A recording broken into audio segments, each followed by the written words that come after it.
So now you sit here as a free man, Yes. if I may say.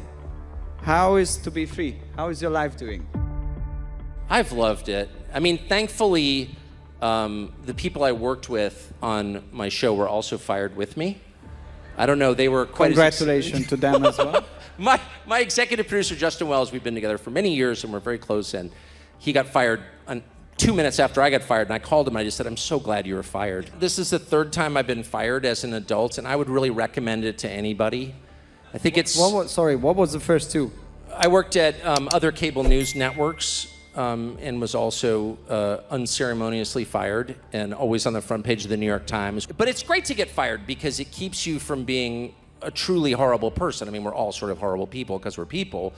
But getting fired, the problem with men when they're successful is they start to think they're Jesus. It just happens, and you get this hubris, like I can do anything, I'm so important. And getting fired reminds you that, no, you're just like everybody else. You're kind of a ridiculous person, and in the end, you'll die alone and terrified like every other human being from the beginning of time. And like, you're just like everybody else, and stop that. That's a really good thing to learn about yourself. Being humiliated is the greatest learning, in fact, I will say, it's not the greatest learning experience, it's the only learning experience, at least for men. I can just speak because I'm a man. And men need to be humiliated fairly regularly to keep their souls pure. Otherwise, they become absolutely unbearable. And anyone who's married to one can tell you that that's true. So I'm really glad that and I think my wife was really grateful that I got fired also. Start with the knowledge that you're being lied to at scale.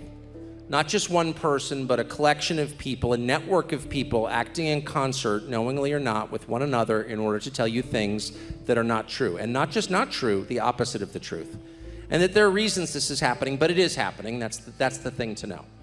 So, I mean, I personally hate to say this because it's very dark and cynical, but it's also true.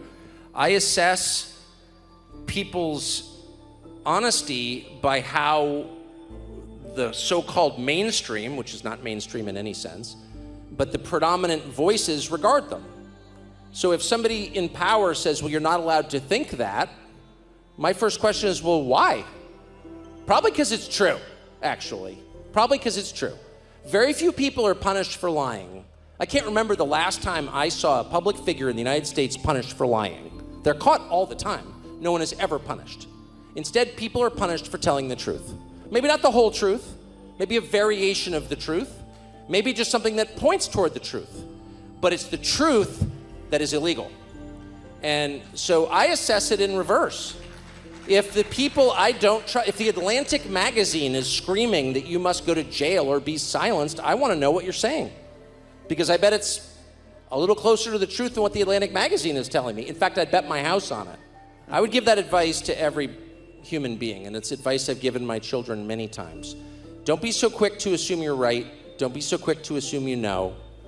Don't be so arrogant in the way you approach other people. Don't be so judgmental. Forgive us our trespasses as we forgive those who trespass against us. It's conditional. You're not forgiven until you forgive. And when you realize how stupid and silly you are, you're much more likely to forgive, and you're much more likely to be open-minded. Don't assume you know.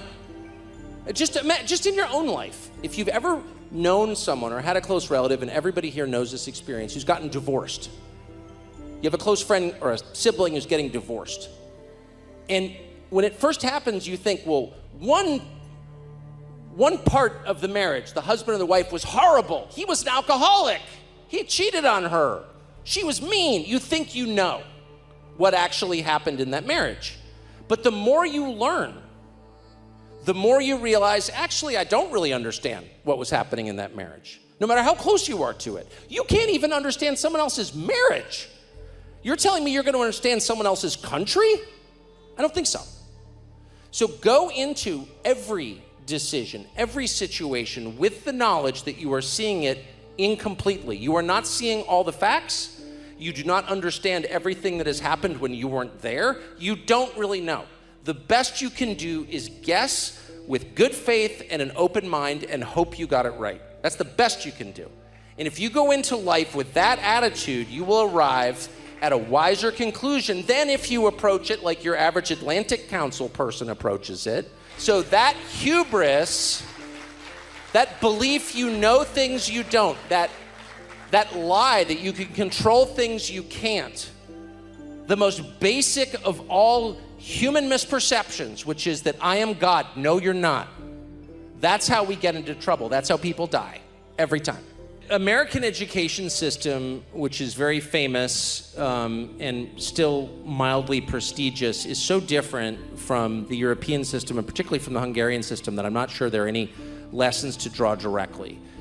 From my experience was the most important thing I ever did, other than get married, was read books. Not tweets, not electronic, but paper books in traditional form, and read them every day. And that, to me, is education, is reading. But books.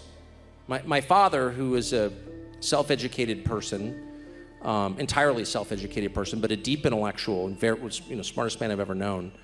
His most acid, his most biting insult to people who presumed to be intellectuals always was that he would always say, he reads magazines. In other words, he has a shallow understanding of whatever it is he's expounding on. And there's something about forcing yourself to read a book all the way through to sustain an argument or a series of connected ideas for 300 pages that's entirely different from consuming information online or in shorter form. So I would just encourage, schools come and go, and their purpose changes over time. Most modern universities were once effectively seminaries. Now they're anti-God. So colleges change, but reading books themselves do not change. If you read good books consistently through life, you will become educated in a true sense and wise, which is the point. It's not, accumulating information is not the point. Your iPhone can do that. Becoming wise, able to discern between good and bad, truth and falsehood, that's the goal.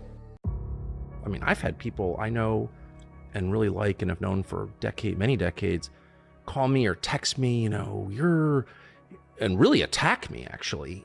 I really try not to think about it. I think I don't want to become angry at all. And I think that, I'm just being as honest as I can be, I do think, and I have noticed this, if you start focusing on the Israel question, people get really angry about this stuff, really angry, and it takes over their brains. And I just don't want that. I'm I think a fundamentally happy person. I have a wonderful family and wonderful friends, and I live in a wonderful place. And I don't want to focus. I don't want to go crazy and be like mad.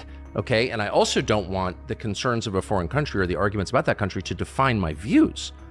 I care about where I live and my family and preserving what I grew up with. And I don't mean money. I mean, your values and your rights and your structure. Yeah, exactly. So I just have really tried to ignore it and tried not to get involved. But when you start to tell me that as an American, I can't say certain things in my country, I won't have it. I just won't have it. So I just really feel like I was pushed into saying something. And I also have a special concern for Christians in the Middle East. And so I've only done one interview in my life that challenged any... Which was with that pastor in the West Bank. Yeah, with the pastor. I know nothing about him. And, I'm not like carrying water for him. I just think it's a totally fair question to say, like, well, how are Christians doing in the Middle East?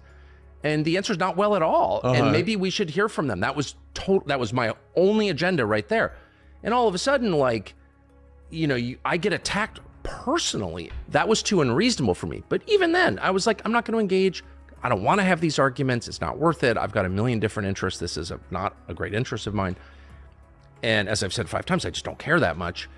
But then the speech thing, when you're wrecking my country and lying constantly and encoding those lies into my laws, then just it's my patriotic duty to be like, no. And yes, do you get destroyed for that, or do people try to destroy you? Obviously. And all of a sudden, Barry Weiss, who's like, I've always gotten along with Barry Weiss. I'm not you know what I mean? Mm-hmm. Super charming woman. I totally agree. Done a lot of things I like. And all of a sudden, she's like telling Eli Lake, who I know, I went to the same college as him. I've always liked Eli Lake. write some hit piece on me saying that I'm anti-American. and Ben Shapiro and the whole Daily Wire, and that whole sector. Totally. So I actually, I was shocked. I don't read anything about myself. I'm a little bit cut off, so I didn't even know this happened. Someone sent it to me. Eli Lake attacked you. And Eli Lake, whatever, I don't, not a huge part of my life, but I've never disliked Eli Lake. So I texted Eli Lake and I was like, you said I hate America in this piece. You've got my text, of course. I texted him. Why don't you just call me and ask me my views on America? And I would just tell you, because I think, pretty transparent about my views. No response. I said, you wrote a piece about my views when you have my text, when you know me. Why don't you just ask me what my views are? I'm happy to go on the record and tell you what I think of America. He didn't respond. So I hit him again. He's like, yeah, I guess I should have done that. I'm like, no, this is again, I'm not going to dwell on it, or I don't want to whine. I have no cause for whining at all in my life, period. However, that's so dishonest that it's like, oh, that's how it works. If you don't allow me to say what I think or think what I think, you are not treating me as a human being, period. And the defense of human dignity has to be the highest goal, period.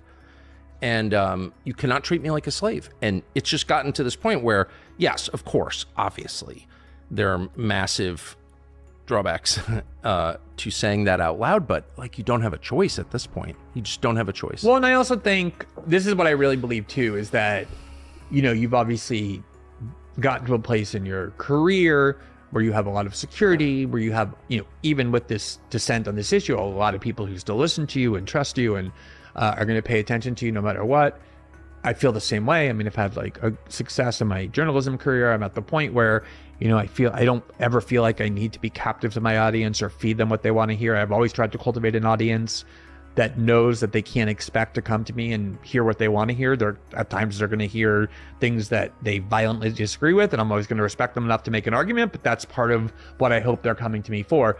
But for a lot of people in journalism, especially with the destruction of jobs and the erosion of job security, as every major media outlet is laying off people in huge numbers, and it's kind of a collapsing industry. The pressure and need to conform is greater than ever, because most people don't have that privilege or that security that you and I both have at this point in our lives and career. Our journalism profession has become one where conformity is by far the highest value. And I think for those of us who aren't quite as vulnerable or as insecure in terms of our, career position or need to keep a job, it's almost like you have an obligation to create that space that a lot of other people can't create. That's really what I feel. And so no one likes having people who are your readers or your viewers or previous supporters like kind of turn against you or denounce you. Nobody likes being called names. It's not fun for anybody. No. But, if you're going to do a job and have some kind of meaning to it, some kind of purpose to it, some kind of value that it's based on, I feel like if you are in that kind of position, you have the obligation to take those risks. Of course you do. And to be as honest as you can be. Yeah. And by the way, to the extent that you can, but try really hard every day to keep the hate out of your heart. If you do find, there are some people I don't talk about, not many, thank God, but there are some people I don't talk about or write about ever because I'm too mad at them. Mm-hmm. And I don't want to feel that way. And I can smell hate on other people. Hate is one of those words that's been weaponized. And of course, hate, but hate is real. You're not going to stop me from saying what I think is true by accusing me of hate when I know that there isn't any hate. I'm not motivated by some weird animus or something, some irrational dislike of anything. I'm just not going to be, you're not going to stop me.